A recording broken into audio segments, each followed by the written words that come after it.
अस्सलाम वालेकुम। Programme special talk में आया फयाज़ कुरैशी। नाज़रीन, कराची जी मेयर जी चूंड जेका है उहा इंतहाई दिलचस्पी जी हामिल हुई। मेयर जी चूंड हुजे या टाउन जा जेके चेयरमैन आहिनि या वाइस चेयरमैन, उन्हनि जी चूंड जो मरहलो हाणे मुकमल थी चुको आहे। बाज़ाब्ता तौर ते जेका गैर हतमी ऐं गैर सरकारी नतीजा अचणु शुरू थी विया आहिनि। अहिड़ी तरह कराची जे मेयर जे हवाले सां पाकिस्तान पीपल्स पार्टी जेका दावा कई त संदन जियालो मेयर कराची जो मेयर थींदो ऐं पहिरीं भेरो पाकिस्तान जी तारीख़ में जेकॾहिं पीपल्स पार्टी जेकॾहिं कराचीअ में जेकॾहिं मेयर आणण में कामयाबु थी आहे त इन्हनि जो इहो 2023 जो साल आहे जंहिंमें पाकिस्तान पीपल्स पार्टी पहिरियों दफ़ो वाक़ई कराची जो मेयर चूंडण में कामयाबु वई आहे। बतौर एडमिनिस्ट्रेटर कराची मुर्तज़ा वहाब जॾहिं बरसातुनि दौरान कराची जी चार्ज संभाली त हुन कराचीअ में जेका गुज़िरियल साल जेका 2022 में तेज़ बरसातूं पयूं उन में संदसि जेको किरदारु हुयो, ख़ासि तौर ते शहर में जेके तरक़ियाती मनसूबा थिया आहिनि त उन ते बहितरी आई आहे, नज़र आई आहे। या ख़ासि तौर ते जेके बरसातुनि खां पोइ जेका तबाहल अंडरपासिस हुया या रोडनि जो इंफ्रास्ट्रक्चर हुयो उन में संदसि जेको किरदारु हुयो, कमु हुयो, क़ाबिल क़दुरु नज़र आयो। इहो ई सबबु, इहो ई सूरत हाल नज़र अचे थी जो मुमकिन नज़र आयो त कराचीअ में पीपल्स पार्टीअ खे न सिर्फ़ु वोट मिलिया, संदन यूनियन काउंसिल या यूनियन कमेटियुनि जा जेके चेयरमैन आहिनि उहे बि चूंडिया ऐं अक्सरियती तौर ते कराचीअ जेके 25 टाउननि मां 14 जे लॻभॻि जे टाउन आहिनि उहे पाकिस्तान पीपल्स पार्टी कामयाबी हासिल कई आहे। जिते पाकिस्तान पीपल्स पार्टी दावा कई त जियालो मेयर संदन कामयाबु थींदो ऐं वाक़ई पाकिस्तान पीपल्स पार्टी सॼी सिंध स्वीप कई। इन खां पोइ हैदराबाद में पहिरियों दफ़ो संदन मेयर चूंडिजी आयो आहे। मुर्तज़ा वहाब जे हवाले सां हिते कराचीअ में जेका आर्ट्स काउंसिल में चूंड थी उन में 173 जे लॻभॻि जेके वोट आहिनि पाकिस्तान पीपल्स पार्टी जेका दावा कई ओतिरा ई पंहिंजा वोट खणण में कामयाबु वई। जॾहिं संदन मदे मुक़ाबिल जमायत इस्लामी ऐं PTI जा जेके चेयरमैन हुया उन्हनि जा जेके दावा हुई त 193 वोट आहिनि, पर जेके नतीजा आया आहिनि उन मूजिबि 160 जे लॻभॻि जेके वोट आहिनि उहे जमायत इस्लामी जे जेको उम्मीदवार आहे हाफ़िज़ नईमुर रहमान उन्हनि खे वोट पिया आहिनि। वोटनि जी सूरत हाल खां पोइ जिते माहौल गरमजोशी वारो हुयो उते जॾहिं चूंड खटण जे हवाले सां पाकिस्तान पीपल्स पार्टी जे उम्मीदवार जो ऐलान थियो त इहा सूरत हाल तब्दील थी वई ऐं जमायत इस्लामी जा जेके कारकुन हुया उन्हनि एहतजाज कयो, पथराव वारी सूरत हाल बि थी, गाॾियुनि जा शीशा भॻा, डंडा बि हया ऐं फोर्सिस जा जेको टकराव वारी जेका सूरत हाल पैदा थी, अनफॉर्चुनेट बदकिस्मती वारी सूरत हाल नज़र आई। ज़ाहिर आहे चूंडनि जो इहो अमल आहे, मैदान अमल में कामयाबी बि थींदी आहे, नाकामी बि थींदी आहे, पर पाकिस्तान पीपल्स पार्टी पंहिंजा जेके पूरा उम्मीदवार आणण में कामयाबु थी वई। पर उन जे मुक़ाबले में इल्ज़ाम लॻायो वियो जमायत इस्लामीअ तरफ़ां त हुननि जा जेके अलाई जेके हुया तहरीक इंसाफ़ जा चेयरमैन यूनियन कमेटीज़ उन्हनि खे अचण खां रोकियो वियो, उन्हनि खे क़ैद ऐं बंदि में विधो वियो, उन्हनि खे गिरफ़्तार कयो वियो। त इहा सूरत हाल जेका साम्हूं पेश आई, इन सूरत हाल जे हवाले सां असां टेलीफोन लाइन ते मौजूदु आहे फराज़ लाखानी, वॾे वज़ीर सैयद मुराद अली शाह जो ख़ासि मददगार। फराज साहब अस्सलाम वालेकुम। अच्छा फराज साहब, आज कराची में जो मेयर का जो है वो इंतखाब अमल में आया है, इल्ज़ाम तराशियाँ भी हुई हैं कि पाकिस्तान पीपल्स पार्टी ने PTI के जो अलाई थे जमात इस्लामी के उनके अरकान थे उनको उन्होंने इंतखाबी अमल में शिरकत से रोका है। तो क्या सूरत हाल देखिए आपने, वाकई भी इस तरह सूरत हाल थी? पीपल्स पार्टी जमहूरियत पर यकीन रखती है कि हमारे ऑनरेबल चेयरमैन साहब ने कहा था बिलावल भुट्टो ज़रदारी साहब ने कि मेयर जियाला होगा। इस दफ़ा कराची को पूरे एहतमाम से कराची ने पूरे एहतमाम से वोट दिया है पाकिस्तान पीपल्स पार्टी को, और वोट भी इसलिए दिया है क्योंकि पाकिस्तान पीपल्स पार्टी ने काम करके दिखाया है और काम किया है सड़कों पे, और आपने ये देख भी लिया, ये ट्रांसफॉर्म हुआ है, सबसे लार्जेस्ट पार्टी उभर के पाकिस्तान पीपल्स पार्टी आई है सिंगल लार्जेस्ट मेजोरिटी के साथ। आप इस बात को देंगे बदल कि पाकिस्तान पीपल्स पार्टी इस वक्त सबसे ज़्यादा सीटें लेने में कामयाब हुई है और अपना मेयर भी लेके आई। अब मैं आपको बता दूं, इनकी जो जमात इस्लामी जो बातें कर रही है, हाफिज नईमुर रहमान जो बातें कर रहे हैं, खास तौर पे इस बात में कि PTI की ये वो PTI के बंदे, ये बिल्कुल सरासर गलत बात है। अब वो PTI की डायरेक्शन लेस हो गई है क्योंकि PTI का ये मालूम नहीं है कि उनको उनका चेयरमैन है कौन, क्योंकि उन्होंने जो काम किया है उसके बाद वो अपने ही इनके जो अपने चेयरमैन, इनके डिफरेंट टाउन्स के जो चेयरमैन वो एक्सेप्ट ही नहीं कर रहे कि वो हाफिज नईमुर रहमान साहब को वोट दें, तो उन्होंने बाइकआउट कर दिया। They didn't wanted to vote for them. This is absolutely, ये समझ में आ रहा है, ये नजर आ रहा है, और बाकायदा इनकी वीडियो आ चुकी है डिफरेंट चेयरमैन की जो यूसी की। तो उन्होंने ये कहा है उसमें बाकायदगी से कि हम जो है ना इस डिसीजन को तायद नहीं करते कि मैं हाफिज नईमुर रहमान साहब को वोट दें, तो वो देना ही नहीं चाहते, तो क्या आप जबरदस्ती तो डायरेक्शन नहीं हो सकती। लेकिन मैं एक बात बता दूं, इधर इस बात को आप मद्देनजर रखें कि सबसे ज्यादा सीटें पाकिस्तान पीपल्स पार्टी ने हासिल की और पाकिस्तान पीपल्स पार्टी का ही हक था और हक है अपना मेयर लाने का, और अपना मेयर अल्लाह के फजलो करम से हम लेके भी आए हैं। ये इस बात को तायद करता है कि कराची ने जो है ना सपोर्ट पाकिस्तान पीपल्स पार्टी को किया है, और पाकिस्तान पीपल्स पार्टी ही इसका फर्दर आगे आवाम की खिदमत में पेशोपेश आगे काम कर सकती है। अच्छा, लाखानी साहब लाइन पे ही रहिएगा, हमारे साथ स्टूडियो में हमारे साथ ज्वाइन किया है बशीर संजरानी असांजो सिंध टीवी न्यूज़ जो कराची जो रिपोर्टर बि आहे, ख़ासि तौर ते मकानी चूंडुनि जे हवाले सां हुनजी कवरेज तमामु बहितरीनु रही आहे ऐं हमेशह केतिरनि ई सालनि खां वठी तसलसल सां कराची में मकानी चूंडुनि खे बि कवर कयो आहे ऐं जेको KMC जी जेका बल्दिया उज़्मा आहे उनखे बि कवर कंदो रहियो आहे। बशीर साहब तव्हांखे प्रोग्राम भलीकार। बशीर साहब, लाखानी साहब जी बि तव्हां सूरताल ॻाल्हि ॿुधी, कराची में पाकिस्तान पीपल्स पार्टी जियालो जेको मेयर चूंडाइण में कामयाबु हुई आहे, कीअं था ॾिसो सूरताल? अॼु तमामु घणी हिकिड़ी सूरताल कंजेस्टेड रही, ॿिन्ही पार्टियुनि जा कारकुन हिक ॿिए जे दू बदू साम्हूं बि रहिया। वॾी महिरबानी फयाज़ साहब, अवां स्टूडियो में ॻाल्हाइण जो मौक़ो ॾिनो। गुज़िरियल केतिरनि ई ॾींहंनि खां तव्हां ॾिठो त इहा गर्मा गर्मी हली पए। जियालो जेको आहे सो मेयर ईंदो ऐं होॾां जमायत इस्लामी बि इन होॾे हुई त जमायत इस्लामी जो हाफ़िज़ नईम जेको आहे मेयर थींदो। आख़िर नेठि अॼु चूंड थी, उन चूंड में 173 वोट खणी पाकिस्तान पीपल्स पार्टी जो मुर्तज़ा वहाब ऐं डिप्टी मेयर सलमान अब्दुल्ला मुराद चूंडिजी विया। हाफ़िज़ नईम खे 160 जेके आहिनि उहे वोट मिली सघिया, पर उते जेको आहे सो जेका टाइमिंग रखी वई हुई उनखां पोइ गेट बंदि कयो वियो। PTI जा मेंबर जेके इन्हनि जो हुयो त उहे ईंदा, पर उहे न अची सघिया ऐं उन्हनि त ज़ाहिर आहे पहिरें ॾींहं खां वठी उन्हनि स्टेटमेंट जारी करे छॾी त असां वोट न ॾींदासीं, नई पीपल्स पार्टी खे ॾींदासीं, नई जमायत इस्लामी खे ॾींदासीं, जंहिंजे करे पीपल्स पार्टी वधीक उन्हनि जे मथां ज़ोर न ॾियो, उहे आया ई कोन, जंहिं करे हाफ़िज़ साहब खे हार जो मुंहुं ॾिसणो पियो, 160 वोट न कया। पर वॾी बदकिस्मत इहा आहे त हार ऐं खटणु जेका आहे उहो हिकिड़ो मुक़दर हूंदो आहे। ज़ाहिर ॿ माण्हू जेकॾहिं कंहिं चूंडुनि में हूंदा आहिनि, हिकिड़ो खटे वेंदो त ॿियो हाराईंदो, पर उन वक़्तु सूरत हाल तमामु ख़राबु थी वई जॾहिं रिज़ल्ट अची वियो। हिकु तरफ़ पीपल्स पार्टी वारा जे कारकुन हुआ उन्हनि जा उन्हनि नारेबाज़ी कई, ॿिए तरफ़ वरी उहो ई माहौल एहतिजाज वारो जोड़ियो वियो ऐं एहतिजाज थियो। उनखां पोइ जेको आहे सो लठबाज़ी हली, पथराव थियो, इलाइक़ो मैदान जंग बणिजी वियो। तव्हां ॾिठो त गाॾियुनि जा शीशा टोड़िया विया। रेंजर्स जा जवान जेके आहिनि, पुलिस जा जवान, उन्हनि पहुची करे उन्हनि ते ज़ाब्तो आणण जी तमामु घणी कोशिशि कई। तक़रीबन इहो 1.5 खां 2 कलाकनि ताईं इहो अमल जारी रहियो, जंहिंखां पोइ रेंजर्स जी मुदाख़लत खां पोइ वरी उन्हनि उते एहतिजाज बि कयो। उनखां पोइ हिकिड़ी प्रेस कॉन्फ्रेंस थी हाफ़िज़ साहब जी, जंहिं हुनखे ॿुधायो त इदारा नूर हक़ ते अचो। बहरहाल पीपल्स पार्टीअ जी हिकिड़ी सोभ आहे ऐं इन में को शक न आहे त उन्हनि महिनत कई आहे हिन भेरे, जंहिंजे करे अवाम उनखे मोट ॾिनी हूंदी। पर हाफ़िज़ साहब जो इहो चवणु आहे त हुननि जा जेके माण्हू आहिनि उन्हनि खे अगवा कयो वियो आहे, उन्हनि खे रोकियो वियो आहे, यानी आख़िरी इतलाहनि ताईं त भई उन्हनि खे अचणु नथो ॾिनो वञे। इहे इल्ज़ाम जेके आहिनि उन्हनि जा इहे लॻंदा रहिया। अच्छा बशीर साहब, फराज साहब डालो तो फराज साहब, इस वक्त जो सिंध हाई कोर्ट में भी इस मामले पर जो है वो जमा इस्लामी गई हुई है कि जो मेयर का इंतखाब था उसमें बादस जो है वो बल्दियाती कानून 2013 का जो एक्ट था उसमें तरमीम की गई है, तो उसे चैलेंज किया गया है। तो समझते हैं कि अदालत ने आर्जी तौर पर तो उसे स्टे ऑर्डर जारी करने के हवाले से जो इनकार किया है, मगर समझते हैं कि मेयर को इस हवाले से कोई आने वाले दिनों में मुश्किलात का सामना करना पड़ सकता है। देखिए, जुडिशल सिस्टम में we will follow the rules and regulation. हम ऑब्वियसली कानून को फॉलो करने वाले लोग हैं, कानून को हमेशा फॉलो करेंगे, बट इस बात को आपको मानना पड़ेगा कि पाकिस्तान पीपल्स पार्टी ने लीड किया है सीटों में, और मेयर जियाला ही होना चाहिए था और जियाला ही हुआ।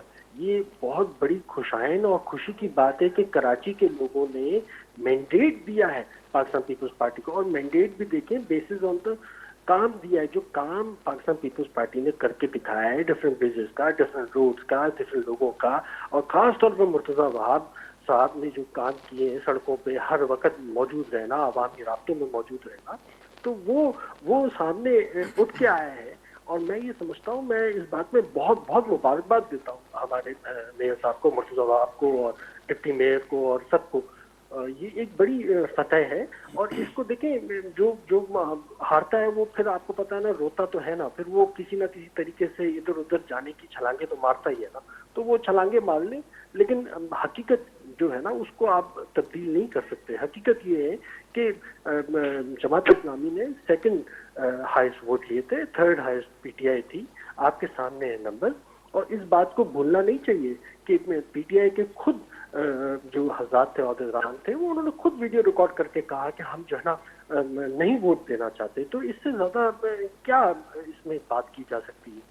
یہ اوپن اینڈ شٹ کیس ہے. ادھر جو ہے نا میں یہ سمجھتا ہوں کہ یہ ایک بہت خوشی کی اور خوشائن بات ہے کہ پاکستان پیپلز پارٹی کا میئر سلیکٹ ہوا ہے, اور اس بات پہ سب کو میرا خیال ہے یہ ون ون سچویشن ہے. اور اس طرح میرے خیال ہے کہ آگے بھی اچھے طریقے سے ترقیاتی کام اور تیزی سے بڑھیں گے کراچی. اچھا لاکھانی صاحب, ایک طرف تو ظاہر ہے اب پاکستان پیپلز پارٹی اکثریتی پارٹی تھی, اپنے الائز کے ساتھ 173 ووٹ پاکستان پیپلز پارٹی کے ساتھ تھے, تو پیپلز پارٹی جماعت اسلامی کے پاس بھی گئی تھی, ادارہ نور حق پہ بھی ملاقات ہوئی تھی, سعید غنی صاحب گئے تھے, اور اسی طرح حافظ نعیم الرحمان سے ملاقات ہوئی. ان کو مدعو بھی کیا تھا کہ آئیں مل کر حکمرانی کرتے ہیں, مل کر شہر کا کام کرتے ہیں.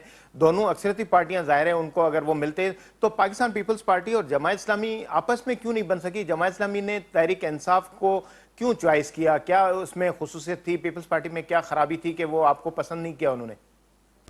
دیکھیں, بڑی اوپن اینڈ شٹ چیز ہے. اس میں بات کو سمجھنے کی ضرورت ہے کہ جماعت اسلامی کا ذہن اور ڈے ون سے وہ جو کام کر رہے تھے وہ فرد واحد کی سیاست کو چمکانے کی کوشش کرتے تھے, اور وہ ان کا ذہن تھا حافظ نعیم الرحمان. اسی پہ انہوں نے پیسے بھی خرچ کیے اور اربوں روپے لگائے, ڈفرینٹ طریقے کی مارکیٹنگ کی, بل بورڈز لگائے, آپ کو پتہ ہے نا, سیلیبریٹی سے انڈورسمنٹ کرائی کراچی کے, اور ہر یوٹیوب پہ جو پروگرام چل رہا ہوتا ہے اس میں درمیان میں ایڈیں لگائی. تو کتنے آئی ڈونٹ نو کہاں سے یہ پیسے آئے, بٹ حافظ صاحب نے بڑے پیسے لگائے اس میں, اور ان کو ذہن میں یہی تھا کہ بھائی I'm going to the mayor, I'm going to be the mayor. تو اس طریقے سے تو بات سیاست میں نہیں ہوتی. سیاست میں تو رستے نکالے جاتے ہیں ایمیکیبلی. ہاں انہوں نے سیکنڈ نمبر پہ ووٹ لیے تو اس کا ہم بھی احترام کرتے ہیں, لیکن اس کا طریقہ کار بنایا جاتا ہے. لیکن حقیقت آپ مجھ سے آپ اگر بات کریں گے پی ٹی آئی کی, تو پاکستان تحریک انصاف کا تو آپ کو پتہ ہی ہے کہ ان کا تو یہی نہیں معلوم کہ ان کی ڈائریکشن کہاں ہے. وہ ڈائریکشن لیس ہے, لیڈر لیس سے پارٹی ہے اس وقت, اور ان کو یہ نہیں معلوم کہ انہوں نے کرنا کیا ہے. اور اسی لیے ان کے لوگوں نے, ڈفرینٹ لوگوں نے, عہدیداران نے ویڈیو ریکارڈ کرا کے یہ باقاعدہ. اچھا فراز صاحب, اس وقت ظاہر ہے پیپلز پارٹی اور جماعت اسلامی کے درمیان اتحاد تو نہیں ہو سکا, مگر اس وقت ظاہر ہے فادر آف دی سٹی, ظاہر ہے میئر کراچی, اب آپ کی پارٹی تو منتخب کرا چکی ہے. اب آپ کے لیے بڑے چیلنجز بھی ہیں آنے والے دنوں میں, جب جس طرح پیپلز پارٹی کاؤنٹ کر رہی ہے کہ ہم نے پہلی دفعہ کراچی کے لیے میئر جو ہے وہ لانے میں کامیاب ہو گئے, تو کون سا ایسا پروگرام پیپلز پارٹی رکھتی ہے جو کراچی شہر کو اس خوبصورت منظر کی طرف لے جایا جائے کہ یہ الزام بھی نہ لگے کہ پیپلز پارٹی کام نہیں کرتی, پیپلز پارٹی نے شہر کے لیے کچھ نہیں کیا, پیپلز پارٹی کے شہریوں کے لیے کچھ کام کرنے کے حوالے سے ان پر الزام ہی دھرے جاتے ہیں؟ تو یہ الزام کی جو سیاست ہے وہ پیپلز پارٹی یہ داغ کس طرح دھوئے گی؟ یہ تو میرے خیال ہے, میں آپ کے الفاظ سن رہا ہوں, لیکن حقیقت تو بڑا الگ ہے نا اس سے. آپ دیکھیں نا, جوہر میں فلائی اوور بن رہا ہے, ڈفرینٹ روٹوں کا کام ہو رہا ہے, ڈفرینٹ پانی کی لائنوں کا کام ہوا ہے, اور بہت سارے کام ہو رہے ہیں.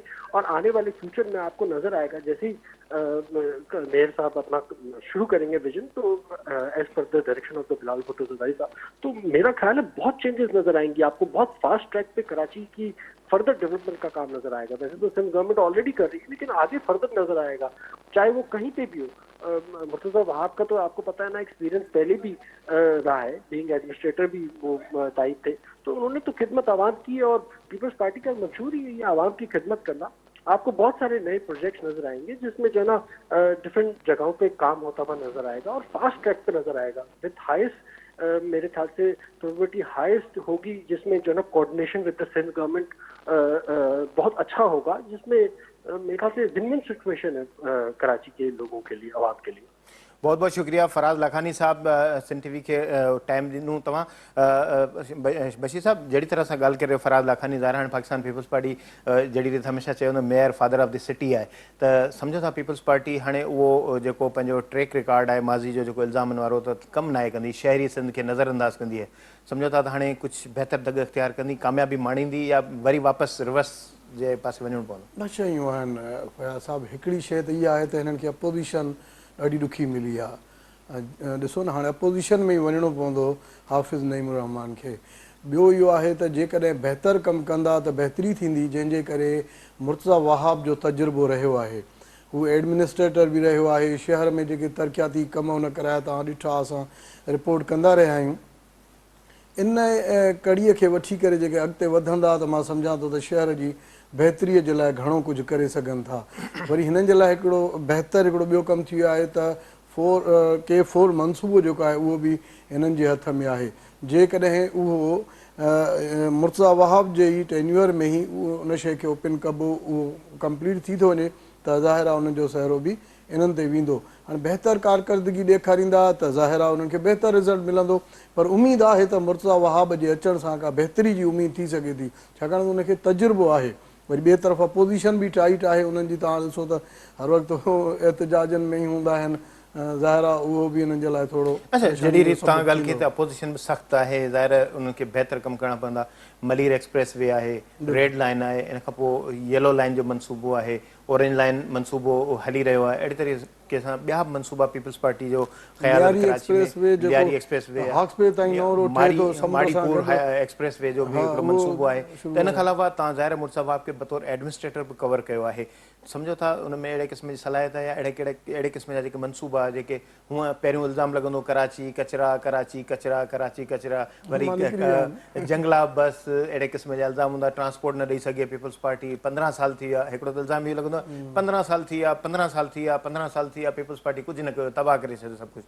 वाक़ई बि आहे न, हक़ीक़त आहे। मुर्तज़ा वहाब जे अचण सां मूं सवेर तव्हांखे ॿुधायो, हिकु त उहो कराची शहर सां खां बिलोंग करे थो, जंहिंजे करे उनखे वधीक ॼाण आहे, उमेद बि आहे ऐं लॻे बि अथो त हू कमु जेको आहे उन में बहितर कंदो। मुर्तज़ा वहाब जे अचण सां जेका आहे उहा बहितरी उन में ज़रूरु उन में ईंदी, जेका पाण असां ॾिसूं पिया। अच्छा, सम्झो था त कराची में बहितरी ईंदी ऐं सूरत हाल जे हवाले सां जहिड़े नमूने सां मुर्तज़ा वहाब कमु करे पियो, चैलेंजिस कहिड़ा आहिनि ख़ासि तौर ते? चैलेंजिस जेकॾहिं ॾिठा वञे त मुर्तज़ा वहाब ज़ाहिर हिकिड़ी अपोज़िशन ई ख़ाली न आहे, ॿिया कहिड़ा चैलेंजिस आहिनि? हिकिड़ो अहम जुज़ कराची जो इहो आहे त कराचीअ में अमन अमान त ज़ाहिर स्ट्रीट क्राइम तमामु घणो आहे, पर कराची जी जेका विरासत आहे उहो मुख़्तलिफ़ हिसनि में थियल आहे। मुख़्तलिफ़ इदारा कराची जा मालिक आहिनि, रुगो 33% हिसो जेको आहे उहो KMC वटि आहे। पर इन जे बावजूदि बि जेकॾहिं ॾिठो वञे त शारा फैसल पीपल्स पार्टी थी ठाराए, ख़र्च पीपल्स पार्टी थी करे, फ़ाइदो ॿिया था हासिलु कनि। अहिड़े तरीक़े सां डिफेंस में जेकॾहिं पाणी भरिजी वञे थो, ॿुॾी थो वञे, कमु मुर्तज़ा वहाब मशीनूं लॻाए कढाए थो पाणी। हालांकि तमामु वॾा हुते सुठा इदारा आहिनि जिन खे सहूलियतूं सभु शयूं मौजूदु आहिनि। छा था सम्झो हिन सूरत हाल में? बिल्कुलु तव्हां सही था चओ। हाणे जीअं तव्हां डिफेंस जी ॻाल्हि कई, कमु सॼो पीपल्स पार्टी कंदी आहे। जेको पोएं साल बरसाति पई उन में तव्हां ॾिसो त सॼो तक़रीबन डिफेंस ॿुॾी वियो, पर हुन में जेके तरक़ियाती कम आहिनि उहे सिंध हुकूमत थी कराए पई। माना क्रेडिट जेको आहे उहो सॼो उन्हनि ॾिठो। बरसाति जी बि ॻाल्हि कईसीं, कराची में वरी बरसाति जी पेशन गोई बि आहे। वक़्तु ब्रेक जो, ब्रेक खां पोइ मोटी अचूं था, हिन ॻाल्हि खे बि कंटिन्यू कयूं था ऐं थोरो तूफ़ान खे बि टच कयूं था। वठूं था शॉर्ट ब्रेक।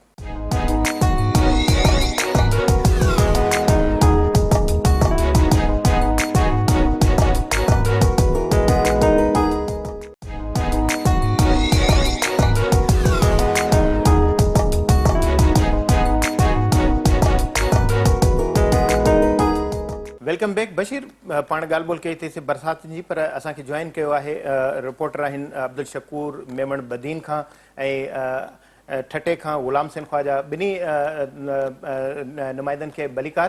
शुरूआत कयूं अब्दुल शकूर खां। अब्दुल शकूर, छा सूरत हाल ॾिसो था हिन वक़्तु बदीन में बि बरसातुनि जे हवाले सां? तमामु घणी जेका रिपोर्टिंग थी आहे अॼु, ऐं सूरत हाल जेका ॾिसिजे थी जहिड़ी रीति जेको कराची खां तूफ़ान जी का सूरत हाल आहे उहा तब्दील थी, बदीन सिजावल ऐं ठटे वारो इलाइक़ो केटी बंदर उन ॾांहुं रुख़ कयो आहे। छा सूरत हाल आहे तव्हां वटि? इंतिज़ामिया त दावा करे थी त 95% खां वधीक माण्हू जेके आहिनि उन्हनि कढी छॾिया आहिनि। अॼु बिल्कुलु जीअं जीअं मुमकिन आहे इम्कानी जेको सामूंडी तूफ़ान पाइपर जो आहे जी आमद जा जेके रफ़्तार आहे उहा तेज़ थींदी वञे, ऐं जीअं ई अॼु 12 बजे खां पोइ सॼी जेको साहिली पट्टी आहे प्लस उनजा सराउंडिंग वारा जेके शहर आहिनि, बदीन आहे, कढण आहे, टंडो बागो आहे, मिठी थ्री आहे, बेडमी आहे, अहिड़ी तरह गुलारसी आहे, अहमद राजो आहे, इहे सभु इलाइक़ा जेके आहिनि से तेज़ हवान ऐं मुसलसल बरसाति जे ज़िद में आहिनि। ख़ुशूसन कुझु कलाकनि खां बदीन खां गुलारसी खां अहमद राजो वारो जेको 0 पॉइंट वारो रोड आहे सो तमामु तेज़ हवान वारी बरसाति सबबु इहे चई सघिजे थो त आमदरफ़्त खां कटिजी वियो आहे, उन पासे खां का बि गाॾी अचण वञण बंदि थी वई आहे, छाकाणि त हवाउनि जी ऐं बरसाति जी एॾी स्पीड आहे जंहिंजे करे उन पासे को माण्हू वञी न पियो सघे। जेके मीडिया जूं टीमूं 0 पॉइंट ते वञण पियो चाहियूं उहे बि 2 कलाक पहिरियां ई अॻु में जेके आहिनि से न पियो वञी सघनि ऐं वापसि मोटी आयूं आहिनि, जंहिंजे करे लॻे थो त हीअ जेका हलंदड़ स्पीड आहे इहा वधंदी वेंदी ऐं राति जो केॾी महिल बि जेका वधंदड़ स्पीड आहे सा इंतिहा ते पहुची वेंदी ऐं पोइ अलाह ख़ैर करे उनजा छा नतीजा हूंदा उहा को मुतवक़ चई नथो सघिजे। बाक़ी इंतिज़ामिया तरफ़ां जेका दावा कई वई आहे उहा ठीकु आहे। 92% जेके साहिली पट्टी जा माण्हू आहिनि उहे ॿाहिरि कढी मुंतक़िल कया विया आहिनि, रिलीफ कैंपनि में मुंतक़िल कया विया आहिनि। कोई 11-12 कैंपूं जेके आहिनि से क़ाइमु कयूं वयूं आहिनि पसगरदाई वारनि शहरनि में साहिली पट्टी सां गॾु। ख़ुसूसन जेके अहमद राजो 0 पॉइंट ते 6000 खां वधीक माहीगीरनि जी बस्ती आहे, 5000-6000 जी आहे, उहे सभु कढी जेके आहिनि से public school, army public school ऐं मोनो टेक्निकल स्कूल गोलाची समेत अहमद राजो ऐं ॿियनि इलाइक़नि में। उन हूंदे बि कुझु अहिड़ा ॻोठ आहिनि जेके माण्हू बिल्कुलु समुंड जे किनारे ते आहिनि ऐं जेके 24 कलाक आम ॾींहंनि में बि समुंड जे पाणी उन्हनि जे ॻोठनि जे आस पास हलंदो रहे थो, जिन में ॻोठ गोलो मंदरो आहे, ॻोठ गामण आहे, ॻोठ अलादिनू मला आहे। उहे माण्हू जेके आहिनि उहे बि हज़ारे नफ़ूस ते हज़ारे इंसानी आबादी ते मुश्तमिल आहिनि। उन्हनि जा ढोर ढगा उहे बि जेके आहिनि पंहिंजे ॻोठ गोलो मंदरो ऐं हिन में जागनमला में मौजूदु आहिनि। उहे माण्हू नथा निकिरनि, उनखे इंतिज़ामिया चयो आहे, उनखे आर्मी चयो आहे, उनखे रेंजर्स चयो आहे। उहे चवनि था त असीं पंहिंजे ॻोठनि खे न छॾींदासीं, चाहे कुझु बि थी पए। असां पंहिंजा ॻोठ छॾे कैंपनि में वञी उते जेके बुनियादी सहूलियतूं असांखे नथियूं मिलनि जंहिंजे करे असां पंहिंजा ॻोठ न छॾींदासीं। उन्हनि ॻोठनि में माना हीअ चई सघिजे थो त साहिली पट्टी जी 5% आबादी इंसानी आबादी ऐं जानवर जी आबादी अञा ताईं जेका आहे सा उन्हनि समुंड भरिसां जेका बहरियाए अरब में जेका साहिली पट्टी आहे अहमद राजो 0 पॉइंट खां वठी शेखाणी गाड़ी, जकरा ॻोठ, ॿुचा ॻोठ, मंदरा ॻोठ वेंदे कढण ताईं जेका आहे इलाइक़ो किरियो भांडारी आहे ऐं हाजी हजाम ॻोठ आहे, इहे सभु इलाइक़ा जेके आहिनि उन्हनि में माण्हू मौजूदु आहिनि पंहिंजी जॻह ते। अलाह न करे हीअ जेका स्पीड गुज़िरियल 2 कलाकनि खां शुरू थी आहे हवाउनि जी ऐं तेज़ रफ़्तार बरसाति जी, या ख़ुदा न करे इंतिहा ते जेकॾहिं वाक़ई जेका मौसमियात खाते जे कथी आहे 100 खां 150 किलोमीटर ताईं पहुची वञे थी त उनजा नुक़सान तमामु घणा निकिरंदा, जंहिं लाइ सम्झ में नथो अचे छा कंदी इंतिज़ामिया। अच्छा शकुर लाइन ते रहिजो। गुलाम सेन खां पुछंदा सूरत हाल। गुलाम सेन, छा सूरत हाल आहे केटी बंदर, शाह बंदर, जाती, खारो छाण इन इलाइक़े में? जी हिन वक़्तु ठटे ऐं सजावट जी साहिली पट्टी में ख़ासि तौर ते केटी बंदर, खारो छाण, जाती ऐं शाह बंदर वारी जेका कोस्टल बेल्ट आहे उन में ख़ौफ़ वारी सूरत हाल आहे।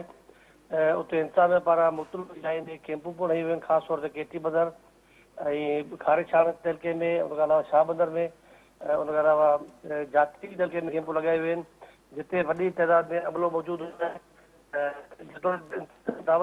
ठटे ज़िले में 15,000 खां वधीक माण्हू ऐं सजावत ज़िले में पूरो 15,000 खां वधीक माण्हुनि खे कैंपुनि में मुंतक़िल कयो आहे। पर अञा ताईं केतिरा अहिड़ा ॻोठ आहिनि ख़ासि तौर ते जेके ॻोठ सॼण वारी ऐं कोडारियूं, शाह बंदर ऐं मुख़्तलिफ़ इलाइक़नि में जेके ॻोठ आहिनि उन्हनि में अञा ताईं माण्हुनि जी वॾी आबादी मौजूदु आहे जेके अञा ताईं निकिरी न सघिया आहिनि। अच्छा गुलाम सेन जहिड़ी रीति तव्हां ॿुधायो त माण्हू काफ़ी मुंतक़िल न थी सघिया आहिनि, शकुर बि इहा ॻाल्हि कई।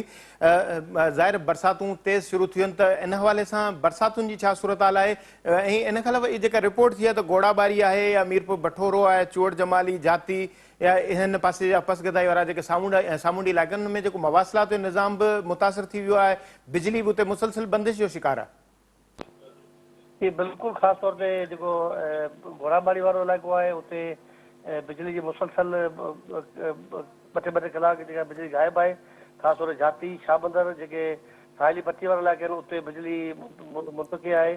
उनखां अलावा इहो ॿुधायो वञो त वापदा पारां हर तरीक़े में 100 वधीक स्टाफ स्पेशली लाहौर खां पैदल आहे जेको जेके नुक़सान थींदा, जेके लाइन लासिस थींदा, जेके उन्हनि खे पोइ बहाल कराए वेंदो। ठीक है, लाइन ते रहिजो गुलाम सेन। बशीर, कराची में छा सूरत हाल आहे? सामूंडी पट्टी में लियारी, क्यामड़ी, इन पासे साइड खां वठी वेंदे इब्राहिम हैदरी ताईं।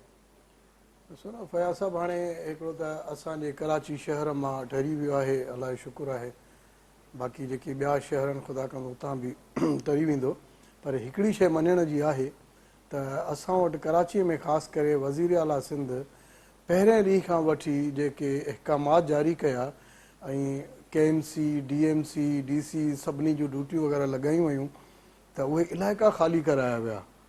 हाणे इहा ख़ाली कराइण खां पोइ हाणे जीअं इब्राहिम हैदरी आहे, मुबारक विलेज आहे, चश्मा ॻोठ आहे, उहे माण्हू हुते मुंतक़िल थी विया छाकाणि त उहे बिल्कुलु ई समुंड जे भरिसां ई आहिनि। जॾहिं बि चाढ़ थींदो आहे त हूअं बि रूटीन में बि चाढ़ थींदो आहे त उहे ॻोठ ॿुॾी वेंदा आहिनि, जंहिंजे करे हिन वक़्तु उन्हनि खे उतां जेको आहे सो महफ़ूज़ हंधनि आहे मुंतक़िल कयो वियो। वरी पाण हॉक्सबे जी ॻाल्हि कयूं त हॉक्सबे राति जो तक़रीबन 8 वॻे खां पोइ जेको चाढ़ थियो आहे उन में जेकी हुते हट वग़ैरह हुया मुख़्तलिफ़ प्राइवेट्स हुया, सरकारी हुया, मुकमल तौरु तबाह थी विया आहिनि। पाणी यानी कि एतिरो त तेज़ी सां हुयो जो उन्हनि हटनि जे हेठां जेका वारी हुई न उहा निकिरी वई आहे, हाणे सिर्फ़ु पिलर ते बीठा आहिनि। उते जेको आहे तक़रीबन अलाए घणा KV जा जनरेटर लॻल हुया, उहे ईअं ॾुड़ी विया आहिनि जेकी क्रेन ते खणी अची फिट कराया विया हुआ। यानी कि पाणीअ जी एतिरी हिकिड़ी तेज़ी हुई, उन तेज़ीअ में उहे जेके जनरेटर आहिनि, उतां जेको सामान आहे सॼो उहो रोड तां निकिरी आयो आहे।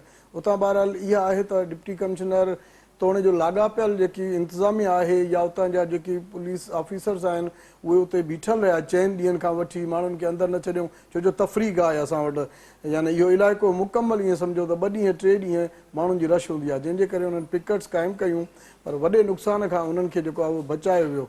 पर कुझु ॻोठ अहिड़ा हुया जेके माण्हू जी हाणे तव्हांखे भाउ शकूर ॿुधायो त उहो उथण जे लाइ तयारु न आहिनि, कुझु हिते बि आहे, पर उन्हनि ते कंट्रोल करे उन्हनि खे ज़रूरु उतां उथारे महफ़ूज़ हंधी यानी कि उते ई पर भरिसां उन्हनि खे विहारे विया, कैंप हिकिड़ी उते हथड़ा जोड़े करे उन्हनि खे खाद खुराक उते ॾिनी वञे। मोटी अचूं था बशीर तान, हलो था शकूर ॾांहुं। शकूर, जहिड़ी रीति ज़िक्र कयो बशीर त साहिली पट्टी में जहिड़ी रीति जेके सामूंडी जेके वीरूं चढ़ियूं आहिनि, टाइट चढ़ी आहे, ज़ाहिर उहे वीरूं चढ़नि थियूं त उहे वापसी में जेके वञनि थियूं त बीठल जेको समूरो स्ट्रक्चर आहे उनखे पाण सां गॾु खणियो थी हलियो वञनि। अहिड़ी तरीक़े सां तव्हांजी जेका सामूंडी पट्टी आहे ज़ाहिर उते ज़्यादातर जेके घर आहिनि कचा आहिनि, झुपड़ियूं आहिनि, अहिड़ी टाइप जो सिलसिलो आहे। तव्हां ॿुधायो था ज़ाहिर 5% जेके लॻभॻि ज़ाहिर 5 खां 10% ताईं आबादी पंहिंजे चौपाए माल समेत उते मौजूदु आहे, इंफ्रास्ट्रक्चर ज़ाहिर यकीननि उते हूंदो, त उते छा सूरत हाल आहे? उते जेको मवासिलात जो निज़ाम तव्हां ॿुधायो त दरबदर थी वियो, बिजली जे हवाले सां छा सूरत हाल आहे? बिल्कुलु जी, जॾहिं सामूंडी वीरूं चढ़नि थियूं ऐं पोइ हिननि जे ॻोठनि में जॾहिं हाणे जेका ही पोज़ीशन आहे अॼु तक़रीबन 2 बजे खां पोइ जेका अहमद राजो 0 पॉइंट, शेखानी गाड़ी, शेख किरियो भंडारी, हाजी हजाम ॻोठ, गोलो मंदो ॻोठ, इन्हनि जेके बिल्कुलु समुंड जे किनारे जा ॻोठ आहिनि ऐं जिन में आम ॾींहंनि में बि जेकॾहिं 24 कलाकनि में जेको कुदरती रूटीन में 2 दफ़ा पाणी चढ़े थो, 2 दफ़ा पाणी लहे थो, चढ़ण दौरान उन जे ॻोठ जे दरनि ताईं अचे थो, त उहो पाणी जेको हिन वक़्तु ज़बरदस्त लहरनि जे उथण जे करे उन्हनि जे ॻोठनि में काए पियो आहे ऐं आहिस्ते आहिस्ते वधी रहियो आहे, त इहो जॾहिं वापसि थींदो त ज़ाहिर आहे उहो सॼो जेके कचा घर आहिनि उनखे वॾो नुक़सानु पहुचाईंदो। न सिर्फ़ु इहो, पर इहो जेको पाणी जो चाढ़ थियो आहे, इहो जेके असां जूं मेन ड्रेनूं ऐं सब ड्रेनूं जेके LBOD ज़रिए या डायरेक्ट नरेड़ी ढंढ ज़रिए या कारो गुंगड़ो जे ज़रिए जेके डायरेक्ट समुंड में पवनि थियूं, इहे पुण पाणी वापसि बैक कनि थियूं, जंहिंजे करे उहो पाणी बैक जॾहिं ओवर अप थिए थो, बंदनि तां क्रॉस थी उते जे पासे पसगरदाई जे वारे ॻोठनि जे अंदरि वेंदो, उहो वॾो नुक़सानु कंदो। ऐं ॻाल्हि वॾे में वॾी जेका अफ़सोस जी इहा आहे त उन्हनि सिम नाले जी खांटी थियल कोन्हे ऐं पाणी जे हिन लहरनि जे प्रेशर ते इहो पाणी बैक करे जॾहिं पोयां वापसि हलियो वेंदो, उन किचिरे, उन गंद, उन गाह, उन्हनि बंदनि मथां जेके विच में रुकावटूं आहिनि उहे सभु क्रॉस करे वेंदो, पर जॾहिं वापसि थींदो त उहे सभु पाणी उन्हनि में तेसि ताईं मौजूदु हूंदो जेसि ताईं उन जूं खांटियूं नथियूं थियनि, जेसि ताईं उहो पाणी ॻोठनि मां उन्हनि जे जेके सिम नालनि जे पासनि खां ॻोठ आहिनि जिन में बैक थियण करे पाणी उन्हनि फील्ड ड्रेन ज़रिए उन्हनि ॻोठनि उन जी ज़मीन में वेंदो, वॾो नुक़सानु उहो थींदो, उहो पाणी निकिरंदो कोन मथां ख़रीफ़ जो आबादी जो टाइम आहे, उन्हनि माण्हुनि वीचारनि जा आबादी तबाह इहा ॻाल्हि करणु पिया था वञूं शकूर इहा ॻाल्हि पिया था करणु वञूं त ज़ाहिर हिन पासे तलार, पंगरियो, मातली, ज़ाहिर इहो पासो तक़रीबन ज़रई इलाइक़ो आहे, हिते भाॼियूं वग़ैरह घणियूं थियनि थियूं या कमंद जो फसल थिए थो, त छा था सम्झो त हिन पासे जेको मिर्च या अहिड़े क़िस्म जो कपा इहे फसल आहिनि उन्हनि खे बि नुक़सानु थियो बरसातुनि सबबु?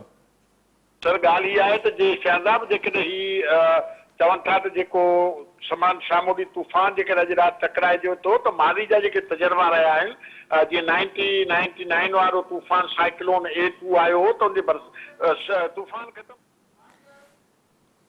शकूर साहब राब्तो डिस्कनेक्ट थी वियो आहे।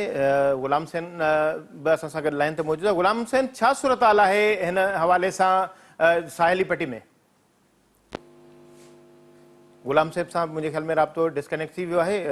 प्रोग्राम जो वक़्तु पुॼाणी ते पहुचे थो ऐं कोशिशि इहा हुई त असां जेको साहिली पट्टी ते मजमूई जेका सूरत हाल आहे उनखे कवर कयूं। बहरहाल ईंदड़ प्रोग्राम ताईं ॾींदा इजाज़त। अला भाई।